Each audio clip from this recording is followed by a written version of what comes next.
สบายดีมื้อนี้เราสิมาเว้าถึงเกี่ยวกับการโอนหุ้นเนาะวิสาหกิจหุ้นส่วนจำกัดค่าหุ้นจำกัดหนี้สินจะโอนหุ้นกันแนวใดเนาะคือค่าหุ้นสามารถดำเนิน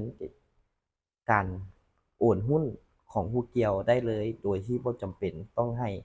ค่าหุ้นอื่นเห็นดีการโอนหุ้นดังกล่าวจะบ่มีผลกระทบต่อบุคคลภายนอกเนาะ นอกจากว่าได้มีการเปลี่ยนแปลงในวิสาหกิจแล้ว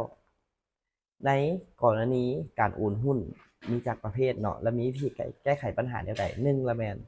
ขาหุ้นเสียชีวิตแมนให้ผู้สืบทอดขาหุ้นนั้นรับหุ้นไปเลยเว้นจากว่าได้ตกลงเป็นอย่างอื่นไปแล้วเนาะสองละแมนขาหุ้นล้มละลายละแมนให้เอาขาหุ้นนั้นไปขายเพื่อเอามาสร้างสะสางและฟื้นฟูบริษัท หรือวิสาหกิจเพื่อให้ดำเนินกิจการไปได้เนาะสามละแมนขาหุ้นขาดการประพฤติหรือขาดความสามารถทางด้านการประพฤติพฤติกรรมบดีเมียต่างๆสามารถโอนหุ้นให้ผู้ปกครองได้ยกเว้นแต่จากว่าได้ตกลงเป็นอย่างอื่นไปแล้วเนาะนี่เกี่ยวกับการโอนหุ้นของวิสาหกิจหุ้นส่วนจำกัดเนาะประมาณนี้